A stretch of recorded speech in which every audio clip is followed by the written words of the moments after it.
얼마 전에 김진명 씨의 소설 살수를 읽었습니다. 수양제가 보낸 백만대군의 침공을 물리친 을지문덕과 고구려 장수들의 이야기를 보면서 정말 가슴이 웅장해지는 느낌이었습니다. 수나라 고구려 전쟁의 하이라이트는 뭐니 해도 지금의 청천강인 살수에서 벌어졌던 전투였는데요.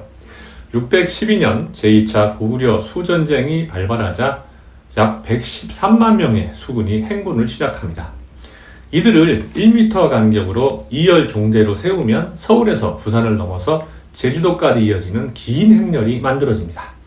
수나라군은 처음에는 진군 속도가 빨랐지만 요하에서 고구려군의 강력한 저항에 막혀서 2개월이 지나서야 요동성에 도착합니다. 그런데 요동성에서도 1개월이 넘도록 고구려군의 강력한 항전에 막혀서 전진하지 못하죠. 군대의 수가 많을수록 전쟁에는 유리할 수 있지만 군수와 병참 지원에는 엄청난 부담이 된다는 약점이 있습니다. 히틀러가 2차 대전 때 소련 공격에 실패한 이유도 바로 병참 문제였거든요. 겨울이 다가오면 점령했던 성들을 버리고 철분할 수밖에 없는 상황이었기에 수양제는 고심 끝에 기발한 작전을 실행하게 됩니다.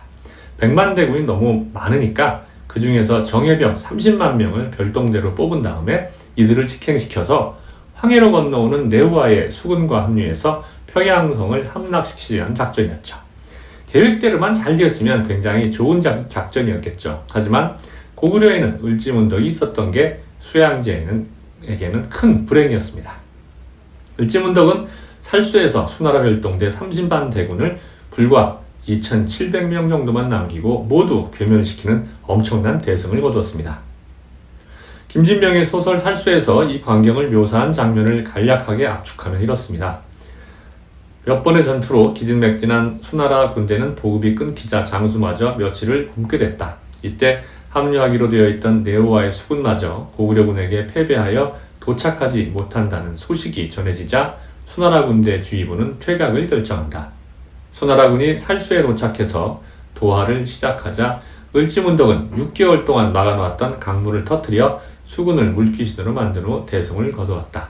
글을 읽으면 당시의 장면이 굉장히 생생하게 떠오르지 않습니까? 저뿐만 아니라 이 영상을 보는 분들 대부분이 아마 역사 시간에 이렇게 배웠을 겁니다. 그런데 이 부분을 읽으면서 문득 의문이 들더군요. 그 시대에 청천강처럼 큰 강을 6개월이나 막아서 가두고 있는 게 가능할까요? 현대의 첨단된 건축 기술로도 불가능할 것 같은데요.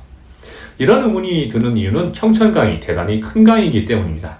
청천강은 길이가 199km나 되고 유역 면적이 9,470제곱킬로미터로 압록강, 두만강, 대동강, 임진강에 이어서 북한에서 5번째로 큰 강이거든요. 이 강의 중류 부분을 막아서 30만 대군을 수장하려면 댐 하나를 건설하는 거나 마찬가지라고 봐야 합니다. 현대의 건설 기술로도 이 정도 규모의 댐을 지으려면 몇 년 이상 걸릴 겁니다. 제가 배울 땐 고구려인들이 작은 쇠가죽들을 이어서 거대한 볼을 만들고 양쪽에서 밧줄로 팽팽하게 당겨서 강물을 가뒀다고 했는데요. 쇠가죽으로 기운 보로 청천강을 단 하루라도 막아놓는 게 가능하겠습니까? 수천만 톤에서 수억 톤에 달하는 강물의 엄청난 수압을 고작 쇠가죽으로요? 우리가 착각하지 말아야 할 게 이 작전이 물이 졸졸 흐르는 강 최상류를 막는 게 아니라는 겁니다. 수량이 가장 많은 중류를 가두어서 일거에 터뜨리는 작전이니까요. 게다가 강을 막으려면 강의 이렇게 양 끝부터 이렇게 막아나가야 되는데 마지막에 물살이 가장 강한 이 중심은 어떻게 막을까요? 엄청난 수압으로 돌이고 바위고 놓는 즉시 쓸려갈 텐데요. 잠시만 생각해봐도 말이 안 되는 상황입니다. 댐 공사는 현대의 첨단 기술로도 엄청난 물량과 공사 인원, 건설 장비 등을 대량으로 투입해야 되는 매우 어려운 공사로 알려져 있습니다. 현재 국내 최대 규모인 소양강댐의 용수 조절량이 약 5억 톤 정도라고 하는데 청천강은 소양강보다도 유량이 더 크다고 합니다. 적어도 소양강댐 이상 규모로 볼을 건설해야 가능하다는 뜻인데 7세기 기술력으로 몇 개월 사이에 만들었다는 건 말도 안 되죠. 수압을 감안하면 소가죽으로 막는다는 건 더더욱 어불성설이고요. 설사 다른 기술로 볼을 만들어서 강물을 가두었다 해도 수나라 군대가 강을 건널 때 어떻게 적시적소에 터뜨리는지도 문제입니다. 당시에 다이너마이트나 C4가 있는 것도 아니었는데 보건설 과정에서 강 중간을 막는 과정이 얼마나 어려운지는 서산 간척지 사례를 보면 알 수 있습니다.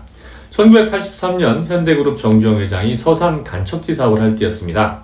A지구 간척지의 6,400m 길이 방조제 공사 중에 마지막 270m 물막이 공사가 문제였는데요. 가운데만 막으면 되는데 이곳에 바닷물 유속이 초속 8m나 돼서 막을 수가 없었던 겁니다. 여름 홍수 때 한강 유속이 초속 6m라는 점을 감안하면 이곳의 물살 세기가 얼마나 빠른지 알 수 있는데요. 자동차만한 바위도 넣고 돌무더기를 쏟아 부어보기도 했는데 넣자마자 다 휩쓸려가 버렸습니다.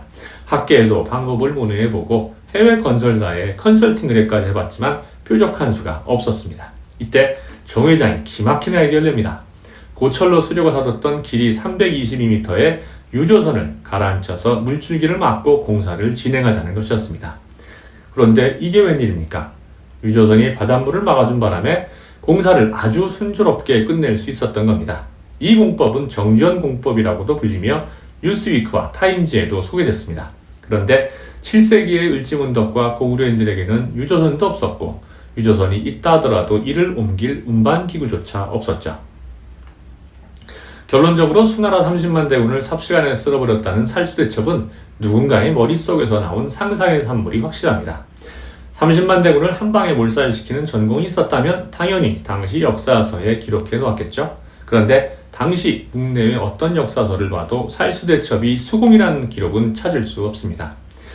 살수대첩이 수공이라는 서술이 등장하는 최초의 문헌은 1948년 출간된 신채호의 조선 상고사입니다. 이 책에서 을지문덕의 지시로 고구려군이 상류를 모래주머니로 막아놓고 수나라 군사들이 살수로 뛰어들었을 때 터뜨렸다고 기술하고 있는데요. 그런데 모래주머니요? 이건 소가죽으로 기워서 만든 물막이보다 더 황당합니다. 지금 홍수가 나서 넘친 강물을 막는 게 아닌데 말이죠. 그런데 어찌된 일인지 신채호의 조선 상고사 이후에 살수대첩이 수공이라는 주장이 조금씩 널리 퍼졌고 다른 역사서나 위인전도 이 주장을 인용하기 시작합니다. 그 수많은 역사학자들과 저자들이 이 주장에 대해서 의심을 해보지 않았다는 사실이 더 놀랍습니다.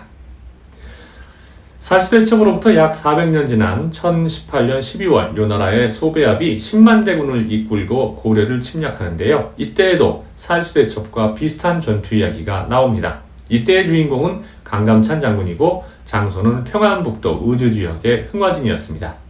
강감찬 장군은 흥화진역 삼교천 계곡에 기병 12,000명을 매복시킨 후 쇠가죽으로 강을 막고 적군을 기다립니다. 요나라 군사가 삼교천을 도하기 시작하자 쇠가죽으로 막은 둑을 터뜨려서 크게 격파했다는 이야기인데 이 역시 지금까지 언급한 기술상의 한계로 실제보다 과장되었을 가능성이 큽니다. 실제로는 요나라 군사의 전열을 흐트러뜨리고 기습 상황을 유리하게 만드는 정도가 고작이었을 겁니다.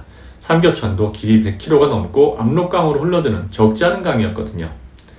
살수대첩이나 흥화진전투처럼 수만 명 이상의 적군을 수공으로 괴멸시키려 한다면 전제 조건이 있습니다. 첫째, 최소 수천만에서 수억 톤 규모의 댐을 지을 수 있는 건축 기술이 있어야 하고요. 둘째, 수공으로 최대한 타격을 갈 수 있는 지점으로 적군을 정확하게 몰아야 합니다. 셋째, 적군 주력 부대에 강물이 적시에 도달할 수 있도록 볼을 정확하게 터뜨려야 하죠. 이 세 가지가 다 충족되어야 비로소 우리가 아는 살수대첩이 가능한데 여러분들 생각은 어떻습니까? 수공은 사실이 아니었다 하더라도 수적 열세의 고구려군이 100만이 넘는 수나라 군대를 상대로 대승을 거둔 건 분명한 사실입니다. 대승의 원인은 수나라 군대의 내부 사정과 고구려군의 뛰어난 전략이 합쳐진 결과라고 보는 게 합리적입니다. 수나라 군대는 전쟁을 치르기도 전에 병참이 최악의 상황이었습니다. 며칠 동안 장수와 병사들이 굶어서 기진맥진한 상황에서 가장 위험하다는 도하 중에 고구려군의 추적을 당했기에 속수무책으로 당했던 겁니다.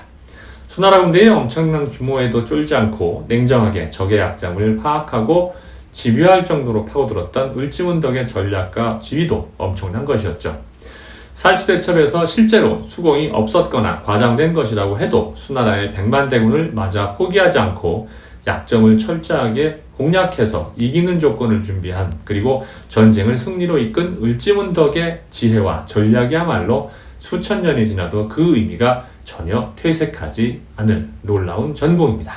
이상 살수대첩 리뷰를 마치겠습니다.